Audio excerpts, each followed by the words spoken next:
Crunchy! Kain tayo!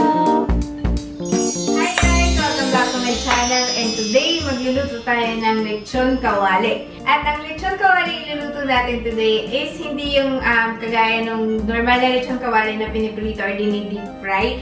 Gagamit tayo nitong nabili namin na turbo broiler. O nga pala, kung gusto nyo makita yung unboxing nito, ilalagay ko sa baba yung link. Kasi may unboxing video ako nito at medyo demo na rin. Tapos, ito na yung mga ingredients natin sa paggamit ng lechon kawali. Una, papalambutin muna natin siya gamit yung pressure cooker and mga simple ingredients na yung gagamitin natin. Kung bago kayo sa channel na to, ito po ang HungreeCatt Food and Travel Channel kung saan meron tayong mga easy to follow recipes and meron din akong mga travel vlogs dito. So, subscribe na po kayo pag nagustuhan nyo ang video na to. So, ang unang ingredient natin ay ang ating pork belly. So, maganda tong nakuha naming part. Sobrang nipis lang nung taba niya and fresh na fresh. And then, our other ingredients are cooking oil, salmon olive oil. Meron din tayong black pepper, salt, garlic, and dahon ng laurel. So, yung bawang natin, babalatan lang natin siya at didikdikin ng onte para lumabas yung flavor. And then, ilalagay na natin yung ating pork belly sa pressure cooker. Or, pwede rin sa hindi pressure cooker. Papakuluan niya lang ng mas matagal since hindi pressure cooker. Pag pressure cooker kasi mas mabilis. So, naglagay na rin ako dito ng mga buong paminta at dahon ng laurel.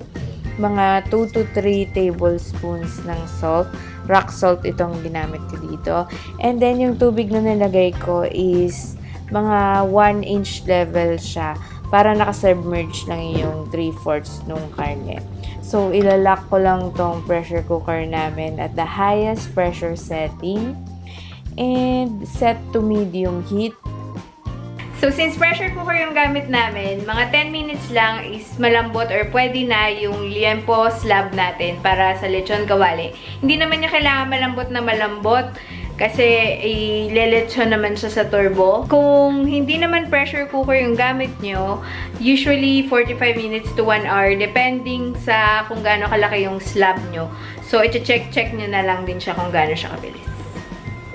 Ang pag-set nga pala ng timer ng pressure cooker, nagsistart lang pag tumunog na itong pressure, knob. So, ito, luto na siya. And, ang purpose lang ng pagpapalambot natin ng lechon kawali is para juicy siya sa loob kapag nilechon na natin. So, ito yung itsura niya.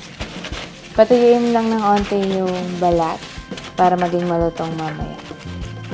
So, ito isa sa mga nakaka-enjoy na part.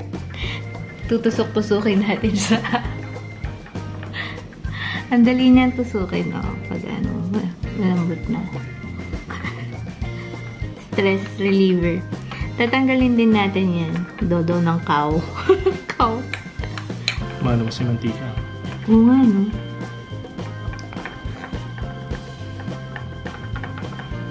So, kaya tinutusok-tusok para maging crispy.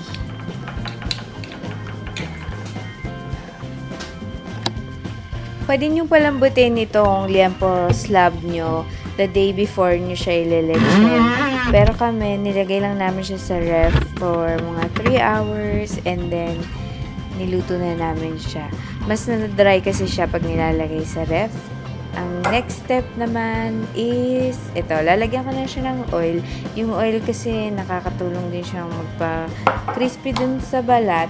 And, lalagyan ko rin siya ng oil. Imamassage ko rin siya ng oil dun sa ibang parts, especially dun sa laman, para hindi siya ma-dry mamaya na nasa loob siya ng turbo broiler natin.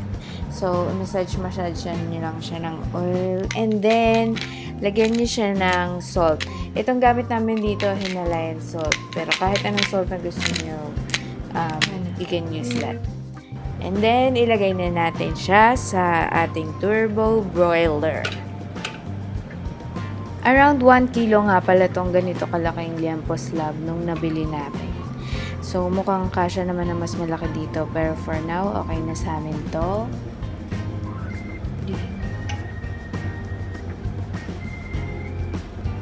So, nakatapat siya sa roast around 392 Fahrenheit.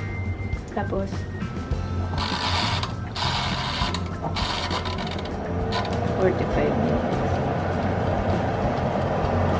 Tapos, ito yung, minsan kasi, pag tinaas yan, hindi gumagana. Nabiktima kami yan. So, kailangan baba.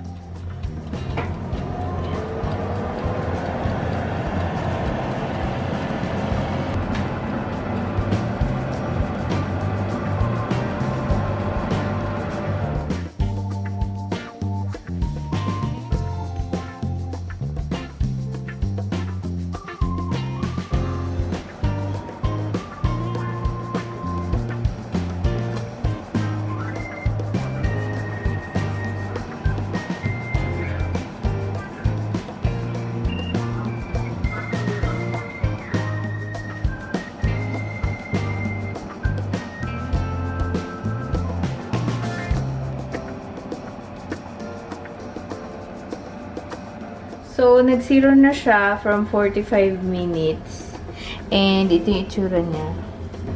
Hindi pa siya crispy. Then, ito yung itsura niya sa likod. Ayan. So, binuksan namin. Ayan yung itsura niya at 45 minutes sa 392 Fahrenheit.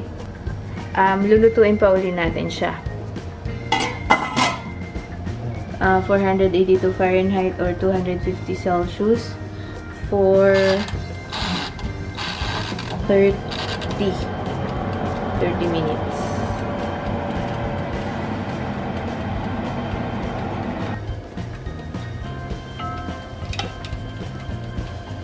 Gigit na.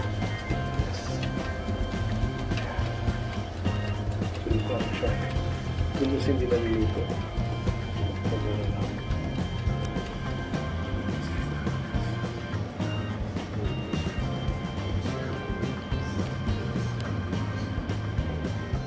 So, nagta-time-lapse dun yung...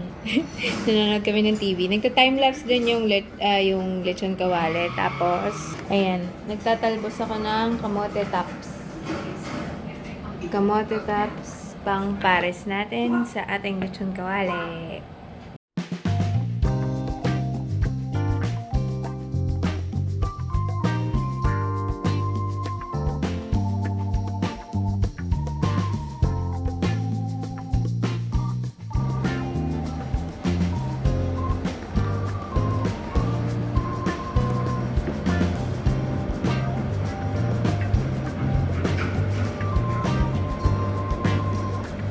Ayan guys, so nag-off na siya. Tapos na yung second 30 minutes na nilagay natin sa full. So, i-open na natin. Ito yung itsura niya. Nag-ano na. Nag-brown-brown na yung mga... Nag-brown-brown yung mga asin. So, katukin natin. Matigas na be. Crispy na siya. Ito, ikot natin. Ikot. Ayan, crispy na siya sa lahat. So, iahon natin siya, i-rest natin siya. So, i-rest na natin siya. Itong turbo may kasama siyang parang pangkuha. Ayan.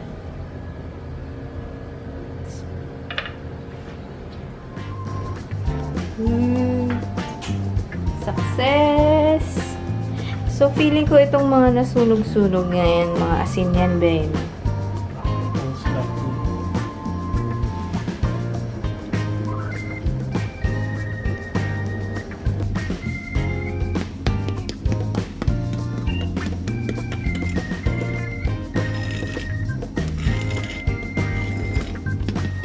Habang nagre-rest itong ating lechon kawali, naghihiwa lang ako ng mga kamatis ko para sa sausawan ko na kamatis at bagoong alamang. At lulutuin ko na rin yung aking talbos ng kamote. Saglit ko lang siyang papakuluan sa kumukulong tubig para medyo green pa rin siya. Ayan na, ito na. Tapos na po yung pag-rest niya ng 15 minutes. And naluto na rin yung aking talbos ng kamote at yung sausawan ko na kamatis at bagoong alamang na nilagyan ko nung garlic bits, crunchy garlic bits na niluto ko nung isang araw. So, hihiwain na natin. Si Bebe. Yung Bebe ko yung maghihiwa.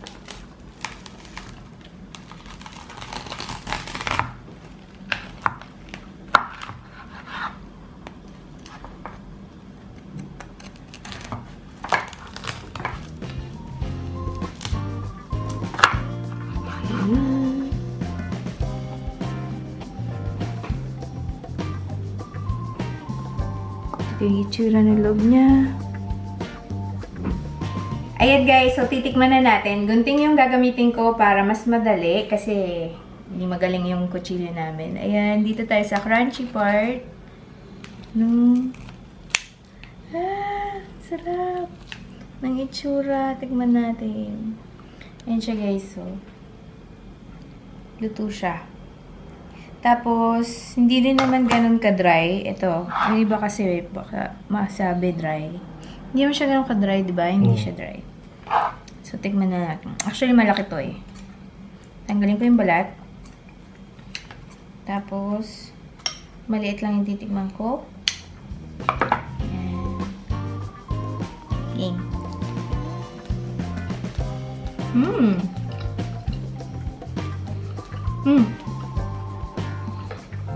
Lumasa yung laurel. Ngayon natin, tsaka bawang. Tapos, titikman natin to. Crunchy! Success! Success na naman tayo! So, good job. Meron na tayong turbo broiler. Pwede na tayong magluto ng lechon kawali. Ito try din natin next time, lechon belly. Kain tayo! Sarap! Sarap yung isaw-saw dito. Try ko na nga. Sarap sa rice. Kamatis at alamang. And yung laman. Hindi siya oily, hindi siya greasy.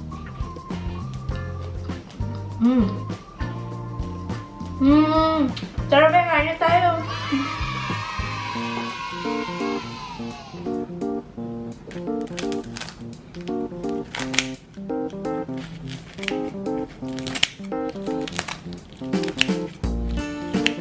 Yung turmeric rice niya.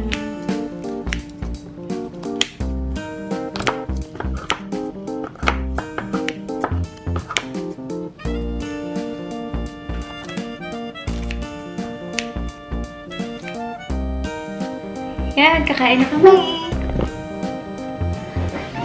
Kain tayo guys. Kaway ka lang saglit. Kain tayo. Kain na.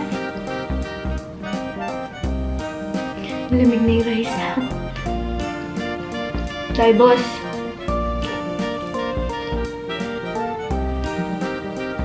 Empty na yung camera. So, try ko mag-video na konti nito.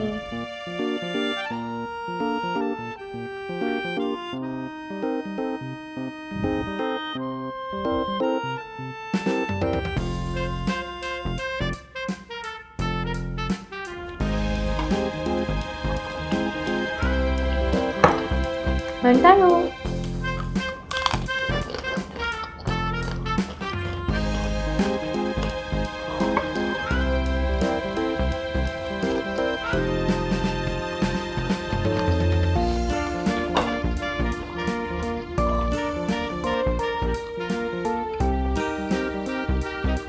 Turmeric rice.